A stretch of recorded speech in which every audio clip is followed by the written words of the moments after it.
is a wonderful day in the history of Rivers State.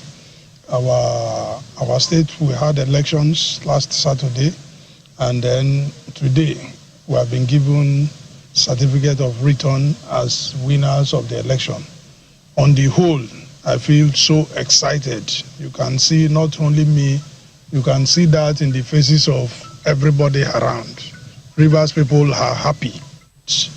My desire for the people of Akukuto local government area is to give them service that will not be compared to any other one. We will serve our people to the best of our ability. Well, I served my people very well the first term. That's why they give me second term.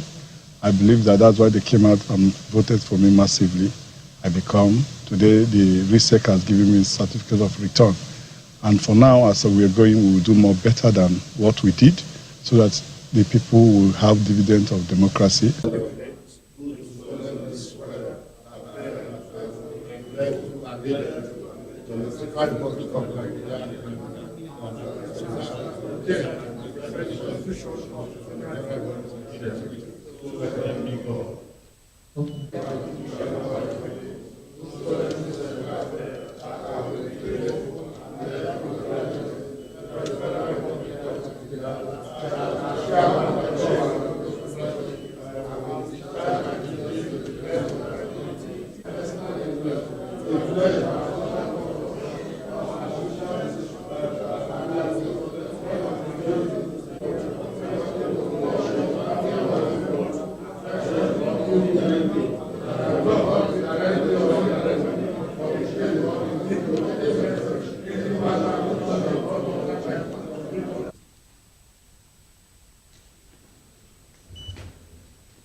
Next,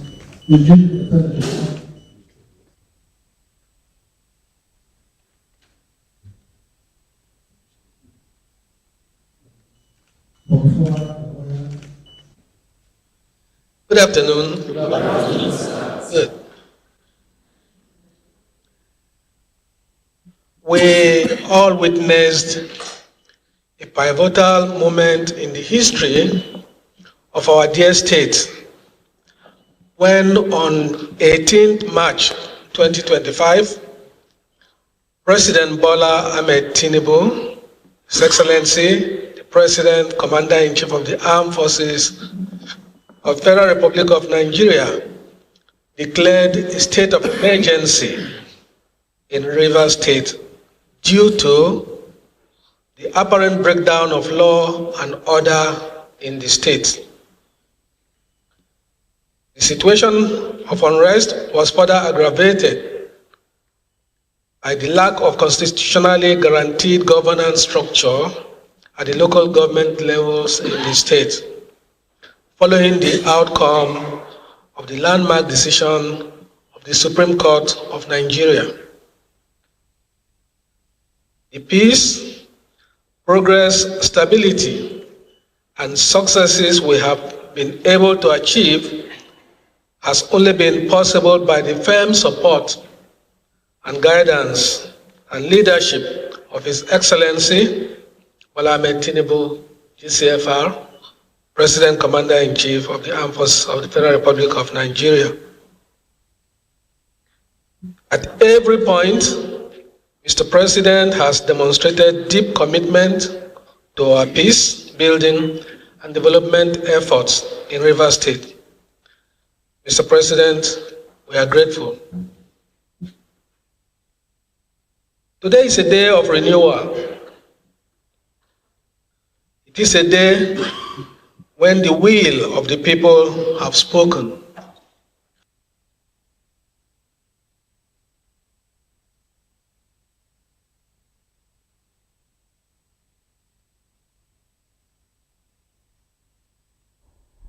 Now, after the conduct of the local government elections in Rivers State on Saturday, certificates of return were issued to the winner of that election, and on Monday, yesterday, 23 of them were sworn into office by the sole administrator of Rivers State, retired Admiral Ibok Ete Ibas. Well, good evening and thanks for joining us on Political Lens. I am Chukuma Okoro. We are broadcasting on Metro SL TV channel 264 on YouTube. We are Voice of People Television. On the show today, Rivers emergency rule extension likely as Fubara allies boycott local government polls. Plus, Wike, Makinde Intensify struggle for the control of the PDP. Well, fresh worries have emanated from Rivers State concerning the return of suspended Governor Sim Fubara as the date for the expiration of the 6-month suspension ends on September 18, 2025. This follows the boycott of the just concluded local government council elections in Rivers by Sim Fubara and his allies. Recall that Wike had on Saturday morning, after casting his vote, said that the state of emergency will end on September 18 to pave way for the return of the governor, his deputy Ngozi Odu, and members of the State House of Assembly. However, it was glaring that Fubara and his allies did not participate in the exercise, and this development is said to have raised concerns within the camps of the FCT Minister Nyesom Wike and the President that Fubara and his men may not have completely been reined in politically, prompting the President to rethink the extension of the state of emergency. Now, these are from sources within the political circle. Meanwhile, in another political development, the eminent leaders and concerned stakeholders, a group in the People's Democratic Party, led by Nyesom Wike, Minister of the Federal Capital Territory, FCT, has asked the party to restrict the contest for the national chairmanship position to the North Central as one of the conditions for the Ibadan Convention to hold. In a communique issued after his meeting on Monday night, that's yesterday in Abuja, the Wike group outlined a set of conditions for supporting the planned national convention. One of the conditions is that the position of national chairman should be retained in the North Central as agreed in the 2021 convention that produced Iyoche Ayu. Other demands include the conduct of fresh congresses in Ebonyi and Anambra States, recognition of the South-South Congress held in Calabar, Cross River State, that the Ekiti State local government congresses be conducted immediately in compliance with subsisting judicial orders. The group said failure to comply with these resolutions and demands will render any national convention invalid, as legitimate members would be disenfranchised. Among those who attended the meetings were Nyesom Wike, Samuel Anyanwu, PDP National Secretary, former Governors Okezi Ibazu, Abia State, Samuel Autumn, Benue, Ayo Fayoshe Ekiti, and Ifeanyi Ogwuanyi Enugu, Kingsley Chinda, Minority Leader of the House of Representatives, and Martins Amewule, suspended Speaker of the Rivers House of Assembly. Well, let's bring in our guests as we are joined in the studio here by Mr. Dele Fanimo. Dele is a seasoned reporter and VOP in-house analyst. Good evening, Dele, and good to have you on Political Lens. Always my pleasure to be here. Big time, I appreciate your presence. Now, let's get into it. You know the whole story, of the emergency rule in Rivers State, how it started up until last Saturday when local government elections were conducted last Saturday. Last count, APC, 20. PDP, 3. 23 local government. APC went home with 20 and the PDP with 3. Which party does Wike belong to at this point? Especially as he's trying to regain his control of Rivers' political structure. Let us take off from that point. Which party does Wike belong to? Mind you, his local government, Obiakpo, was won by the PDP. Yeah. So APC took 20. What's going on? What's happening? You see, what is going on is very clear. Okay. This is just a rehearsal for 2027. And it was clear, ab initio, that Wike was propped up to make sure that he hijacked Rivers State for APC. And so it wasn't a personal vendetta against Fubara. It was just that Fubara happens to be the fall guy in the process of getting Rivers State into the kitty. And Rivers is strategic. It's a swing state. The resources are enormous. And so it is natural for politicians at the helms to look towards a state like Rivers. Now, Wike's deal in all of this is that at all costs, he must promote PDP as a party, Fubara as a candidate and representative of PDP in Rivers State to submission, and he has done that to hilt. As we speak, there have been carpet bagging, there have been tough negotiations, which weighs heavily on the side of Fubara, because he had to concede so many things, including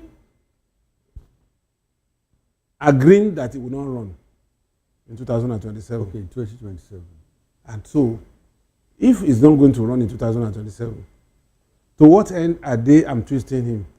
It's just for the soul of Rivers State.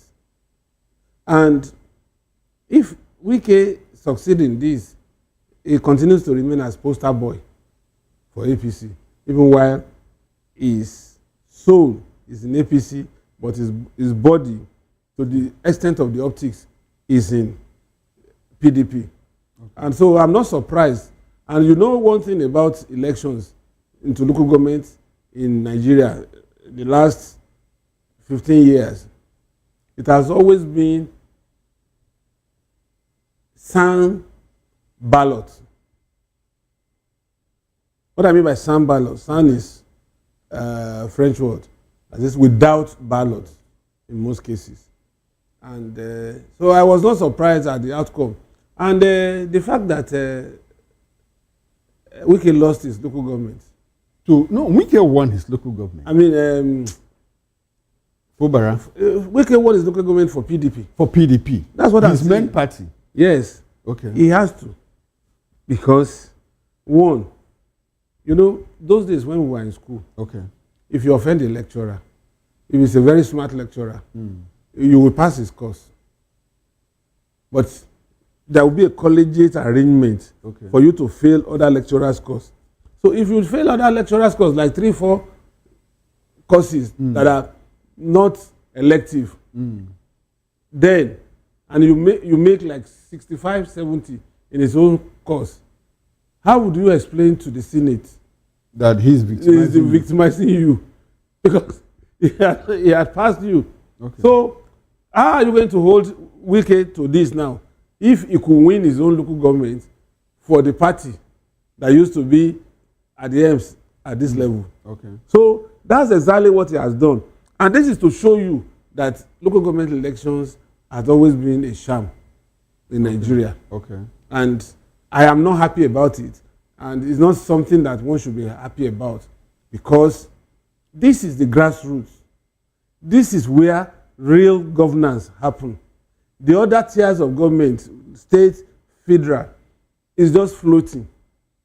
And it's just a way his constitution had elevated them to that status. Ordinarily, much of resources should come to local government. For instance, primary education should be within the purview of the local government. There are some.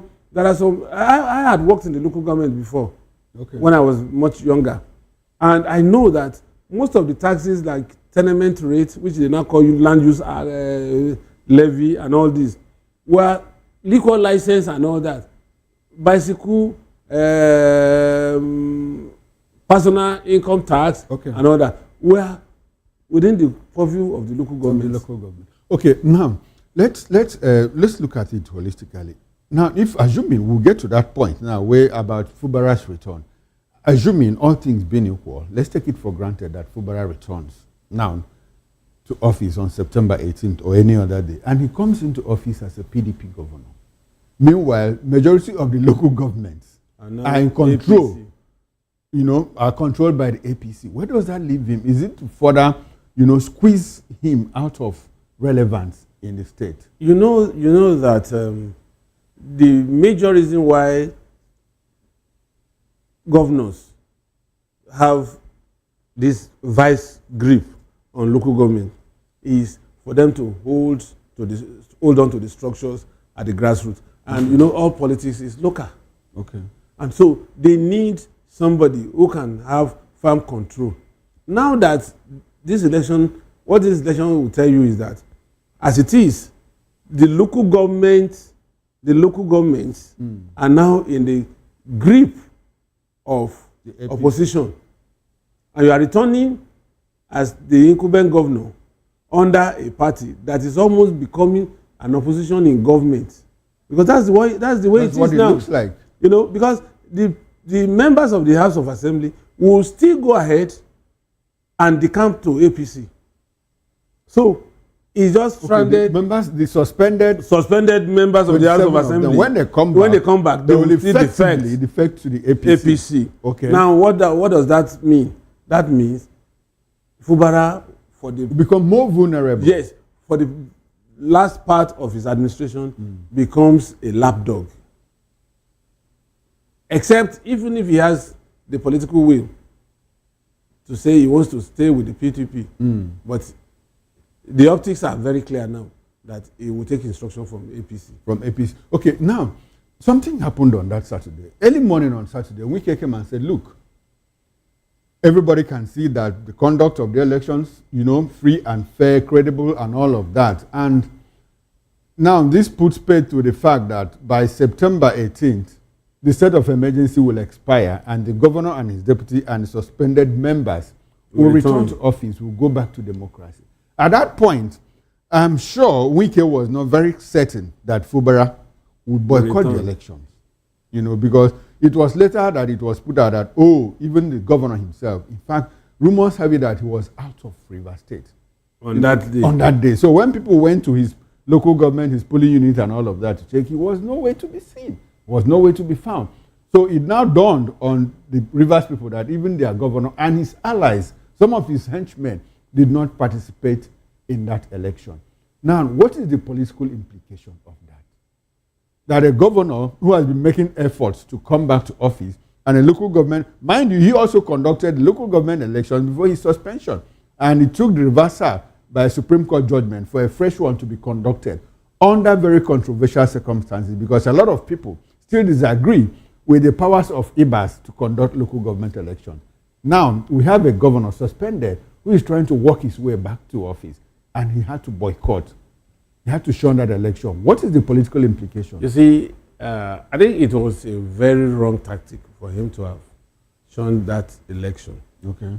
And I will say this on the basis of the fact that that election, because he has been a player, and you recall that overnight, before the conduct of his own election, all of them moved away from PDP and moved to APP. APP, beautiful. And they were able to have a clean sweep of that poll. So he knows the insider workings of local government elections because he has been an active participant. So he felt, what would my appearance, what would my contribution, what would my vote change in this process where you have a moving train? It is either you want to commit suicide by staying in front of a moving train because it doesn't apply brakes like the conventional cars or lorries. So, but for me, if I were Fubara, I would have voted on that day. Okay. Even if my vote would be the only vote for PDP in that election, in my local government. Nobody would have known the party he voted for. Yes, that's what I'm saying. Okay. So he would have done that, But now, a lot of imputations would have been read into this to the extent that they would say, it's like this guy is recalcitrant.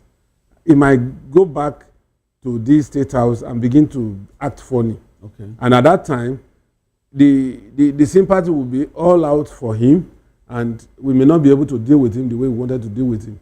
So from that incident, it is unlikely that they will return on September 18th. Okay, because I was coming to that point. As we speak now, the feelers, the rumors are that Wike and the president's camps are very uncomfortable with the boycott. That's what I'm saying. And there's a thinking within the presidency that Fubara shouldn't return yet because should they be worried that Fubara and his allies stayed away? Does it look like you said, that he still has some muscle to flex? Because does it look like he sent a wrong signal, which is more like what you said now? And so what will be the implication? Like you said, it's not likely that he will come back. It's not likely. It's not likely. And as predictable as government is, there could be some skirmishes towards September 18 in Rivers State that could justify his continued stay out of office. Okay.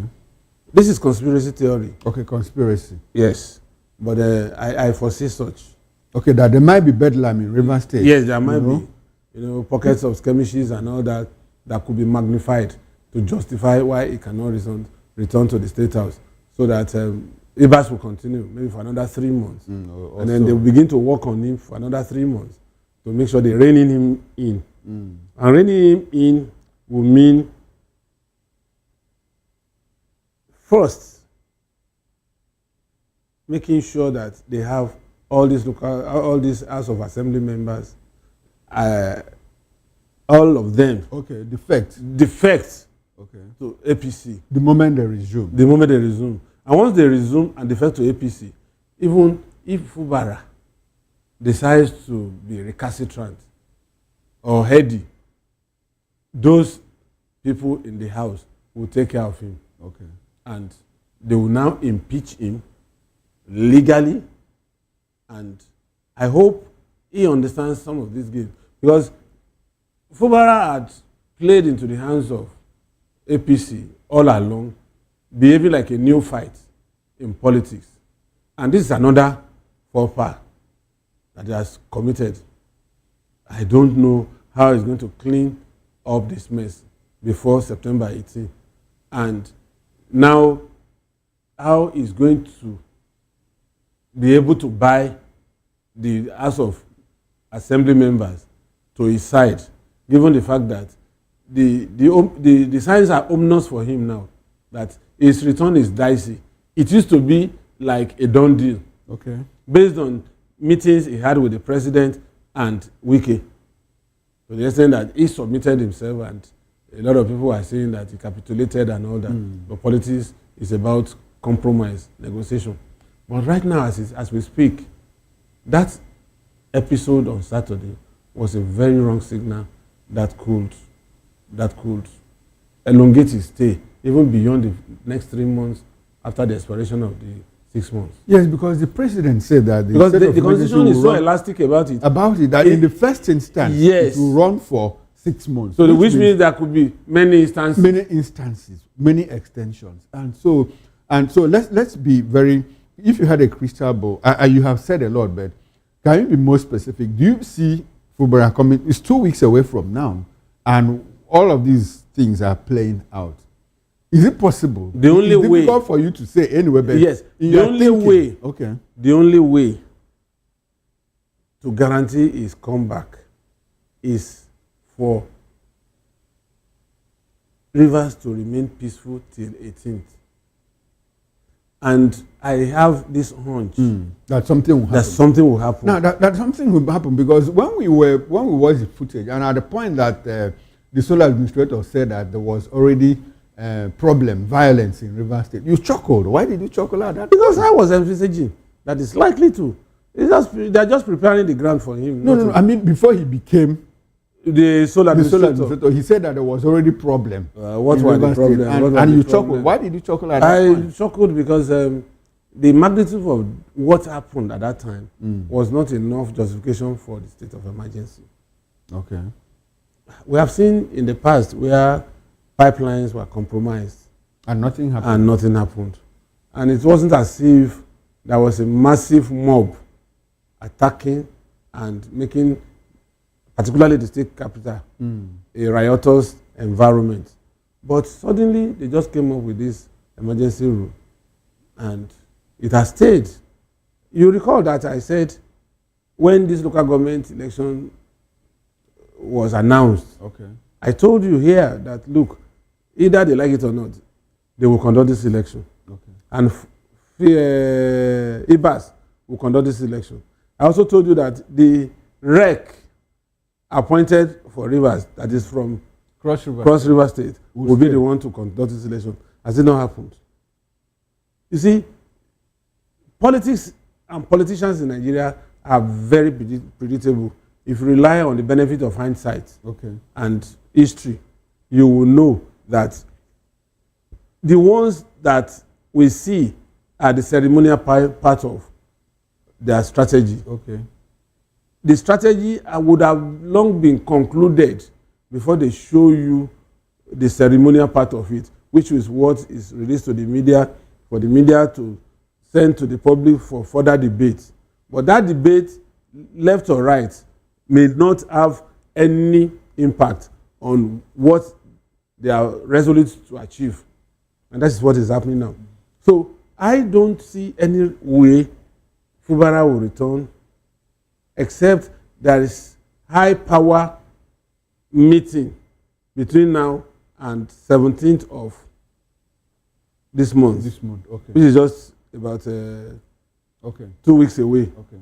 And if there is even a little compromise of oil installation, know that it is a preparatory to elongating Fubara. No, because anything that has to happen within these 2 weeks. That's what I'm saying. Because for an extension, I said between now and 17. Exactly the point. Between now and September 18, the president has to go back to the National Assembly to obtain approval for an extension. So if they have to tidy up River State, the suspension of the state of emergency and all of that, it has to happen within 2 weeks. But there's a bigger problem, or more like in River State, talking about APC. The APC in River State is also divided. We have two factions. One led by Tony Okocha. And Tony Okocha's faction seems to be stronger than that of Emeka Beke. Now, Emeka Beke seems to be working with Wike. Or Antonio Okocha is saying, no, this can't work. So what will be the political structure of River State if they all go to APC that is already divided? It's very simple. Okocha and Beke, they are politicians. Okay. And they can iron their differences out. Particularly when they now, it's one thing to be outside of government and you are jostling for takeover. But the moment you see pretty well on the table and you are eating, it's a different ball game. There is always that fusion between whichever faction. Because now the denominating factor is what is on the table, the cake. So if the cake is big enough to share, why would I fight? Why would you fight? So they have to fuse, and it is not difficult for politicians to fuse. Okay, so once interest will be taken care of. Okay. Now another problem for Fubara, does it look like Fubara was abandoned by the elders of River State? Because at a point we had all the big wigs, the former governors, Peter Odele, Celestino Mejia, Rotimi Amechi, the former chief of army staff, Kenneth. Odele was the first person I mentioned. Yeah. Former chief of army staff, Kenneth Minima, Pa Edwin Clark of blessed memory, and all of those people were behind Wike.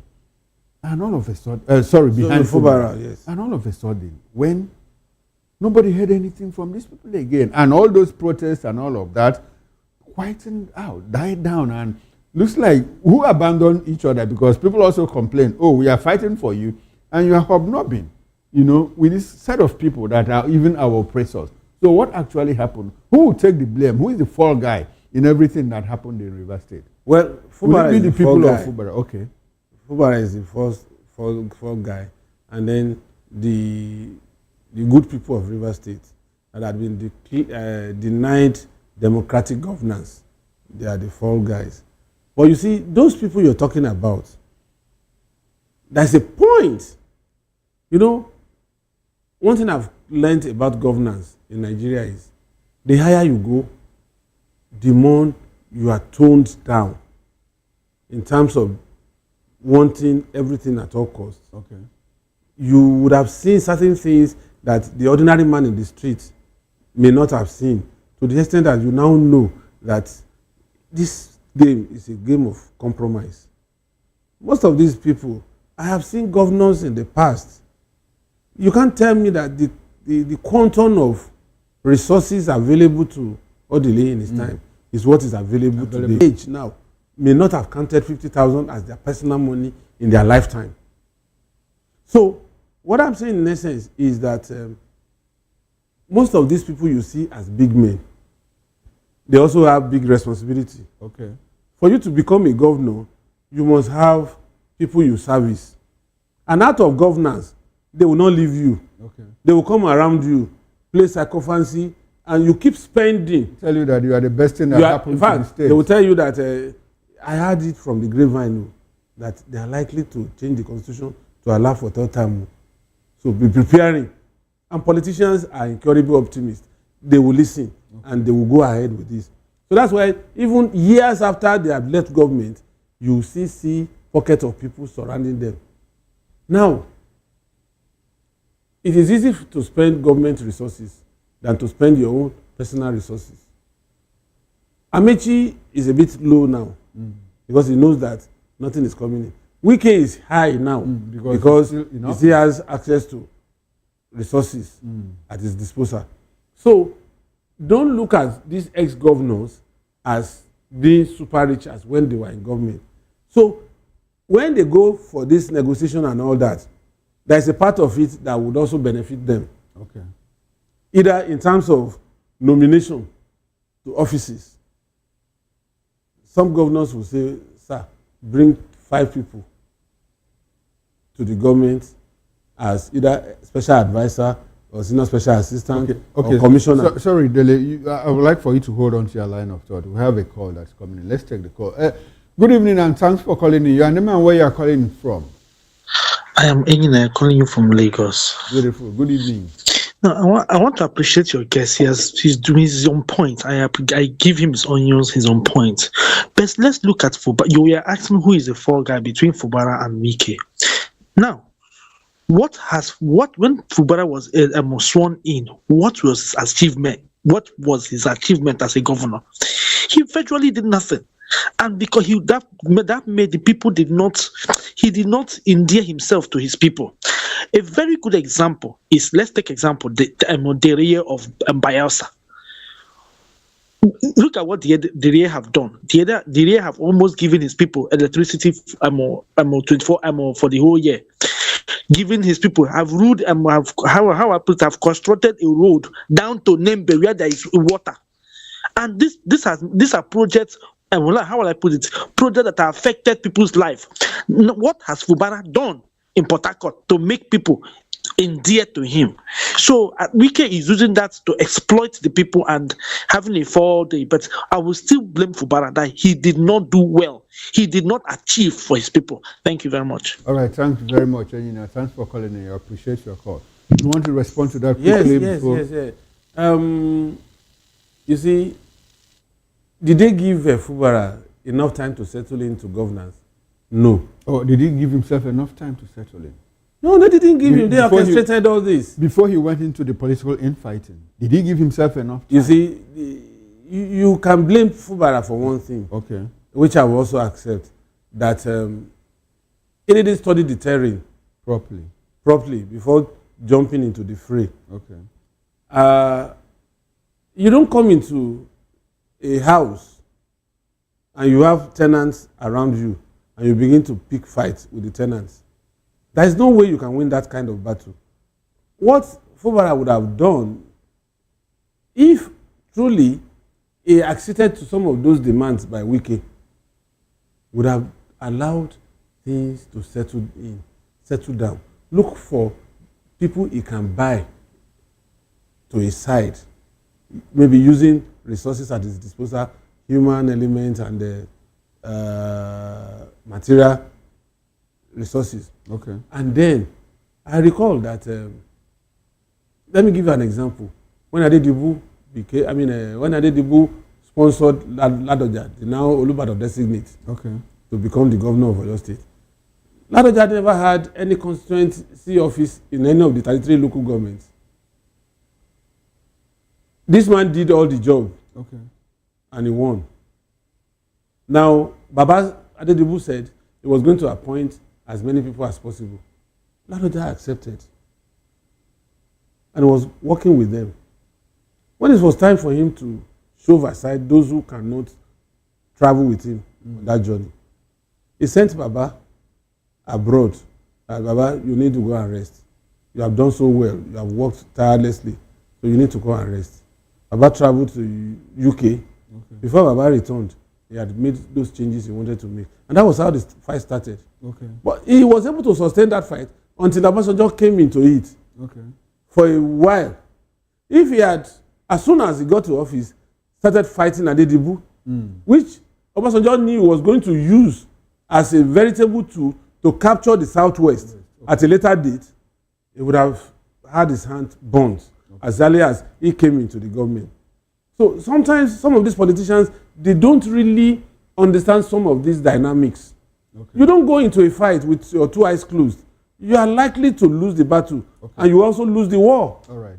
Now let's go to the PDP and see what's going on there. Wike and his right-hand man, Makinde, are at Douglas drawn. You know, you understand all of that.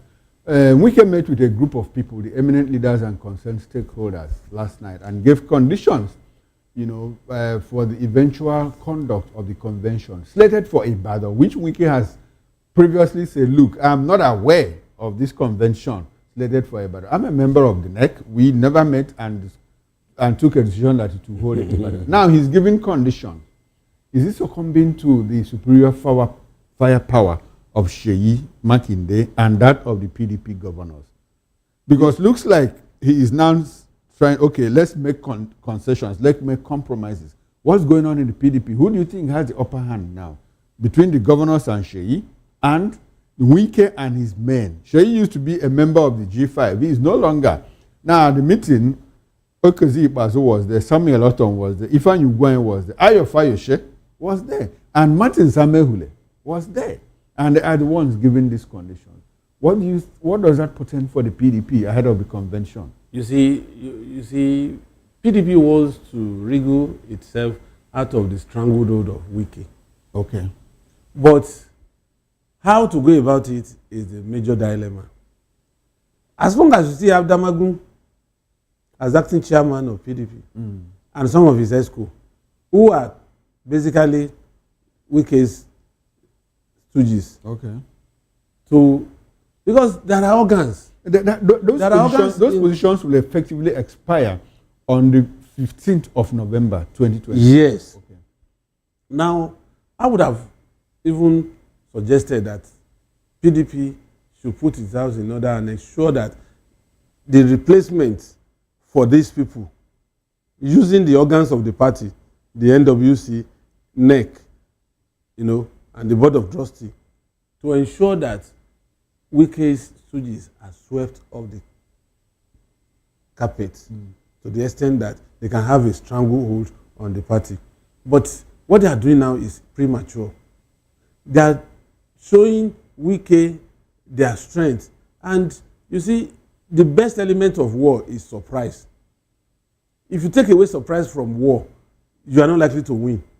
Now, they have already stoked that fire in Wike.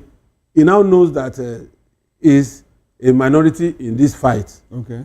And so he's likely to fight dirty. And fighting dirty, don't forget, he has the resources. He has done it once. He has done it twice, using his personal resources to energize and pump pints of blood into the party when it was in ICU. Okay. Now, the only person that can match Wike in PDP has exited PDP, which is Atiku. Okay. So who is that person that have the muzzle? Apart from Makinde, Ugwayi is no longer in government. Otom is no longer in government. Bala Mohammed is in government. Who? Bala Mohammed. Bala Mohammed is in government. And but how much of state state resources? Zamfara governor is in government. I think they are still about. No, you see, PDP you see, some of these governors that are in PDP today, their soul and heart are not totally with PDP. Okay. But the only person that I see, and even when I see him as the top of the range governor, angling for the revival of PDP is Bala Mohammed. Okay. But you never can tell. People like that can just swing to the other side overnight in a moment. And then you'll be wondering that, so all these things, because at local level I've seen it. When I was in a strategic team, media and strategic team of a political party candidate in a governorship election, the head of that media and strategy, who was talking and doing all of this, he was the first person to be appointed by the Akeredolu regime. The first person. Now, how do you place that? So that's why, just like we always mouth here, that if an elder statesman like Winston Churchill, with all his finesse in politics, could say, if we politicians don't trust ourselves, how could you have trusted us? So that is to tell you that all these things are still within the realms of preparation for 2027. And Wike, as long as he has resources, because party politics is no longer about ideology. It's about what is on the table.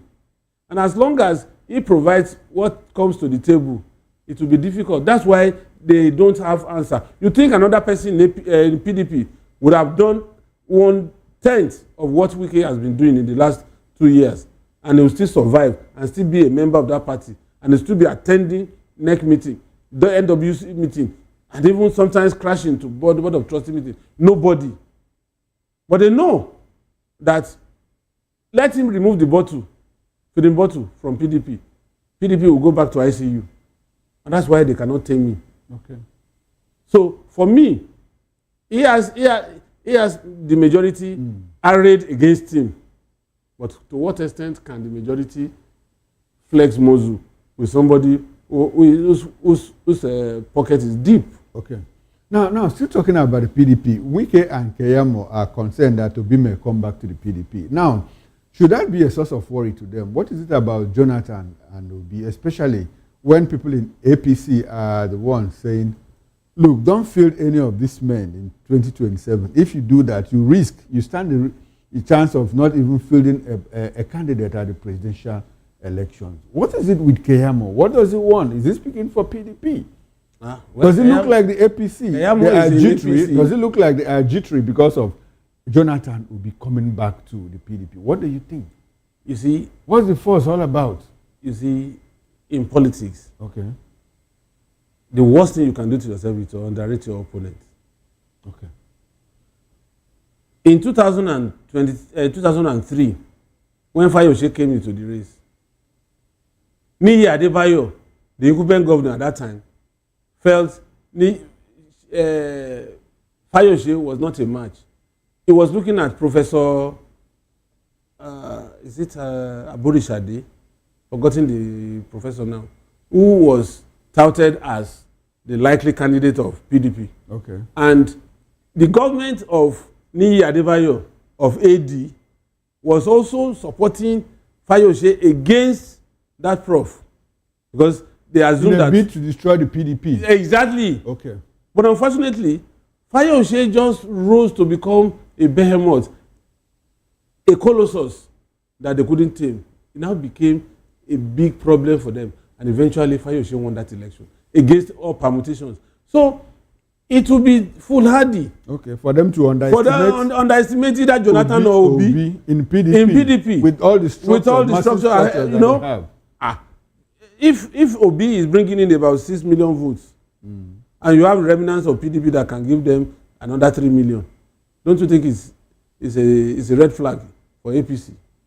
So there must be the red herring. Okay. You have so more like it's their own strategy. Don't feel this man. But Dele, you and I have always had this discussion. What do you think about Jonathan coming back? The constitutionality, the legality of it, and otherwise? You see, the law. We are not lawyers, but we also. No, of course. We may not be lettered. We may not be learned, but we are also lettered. And that constitution is read in English language. Okay. So we can, to some extent, look at it and interpret. You see, the law that says you cannot be sworn in more than 2 times is not retroactive. It wasn't backdated. And Jonathan had served out his term before that amendment was made in the electoral law. No, even before that, So- the Constitution made it very clear that you can't be president for more than 2 terms. He was never a president for more than 2 terms. He only served out Which is a term. Okay, so the language there is you must not be sworn in. sworn in. Okay, that's the language. That's the language. Okay, you must not More be than sworn 2 in times. more than 2 times. Okay. And so the electoral law, of course, if they know that it's going to be bad market, they won't even talk about him. If the Constitution has arrested him, they won't talk about him. Okay. But the Constitution allows, because it was not a retroactive amendment, so he's free to contest. And the only beautiful thing about Jonathan, which they assume will serve them in good stead, particularly the northern elements in PDP, is the fact that he cannot aspire for a second term again. And they don't want to trust Amici or Peter Obi. I will do 1 term. That they will do 1 term and vacate. Because Jonathan has also done it. Jonathan made a pact that after serving Yar'Adua's tenure, he will come back and become the president for another time, and that he will not contest. But suddenly he contested. If he had won, he would have remained in president. Now, under the present circumstances, do you think that the PDP will field Jonathan, given the fact that the issue of his legality or illegality is in contention? Because you give him a ticket, and the other party goes to the court, and Supreme Court says, no, you are not qualified to contest. What happens? So do you think that PDP will, in their wisdom, field a good luck Jonathan because of this problem? If Jonathan accepts to go, they will field him. Okay. And they will rally behind him. And the consequences, they will damn the consequences that comes out in the court up to the Supreme Court level. At this point in time, I am looking at the possibility of a sitting president being ousted by Supreme Court. I don't see the possibility for now. No, even before the elections. I said the electoral law and the amendment to the Constitution has allowed him to contest again. So which law are you going to use? To Jonathan, right? Jonathan, yes. No, I mean, at the point of, even before the elections, I said, and someone goes to court to contest, look, Mr. Jonathan, you are not qualified to contest this election. And the case goes to court up until Supreme Court. And Supreme Court says, look, based on our own understanding and interpretation of the letters of this act and the Constitution, you are not qualified. And it ends there. So do you think that PDP will make that mistake of taking that risk? You see, knowing full well that it could swing either way. Politicians are not the way you think. They would rather start. Okay. And of course, they will also have plan B. Okay. In case plan A fails. In 30 seconds, can you help us understand what is going on within the opposition? Do you think that we have an opposition today as it stands? If elections are conducted today, is there an opposition that is able to wrest power from the APC? 30 seconds. There is no opposition yet, as we speak, that can wrestle power from the APC. Because the opposition now is made up of disgruntled elements who don't have a clear vision of what Nigeria requires to be a great nation. All right, thank you very much, Mr. Adele Fanimo. Now, this will be a good place to end this conversation. Many thanks to you. Well, we've been speaking with Adele Fanimo. He's a seasoned reporter and VOP in-house analyst. Thank you very much. We always appreciate your presence. It's always my pleasure. Now, on behalf of the backroom staff, talking about the technical director, Olusegun George, the bus manager, Engineer Hassan, sound engineer, Jerry, and the ingest manager, Samuel. I am Chukwu Makoro. Up next is Issues with Jerry Apollo High. Stay with us and don't go away, and enjoy the rest of your evening. Bye for now.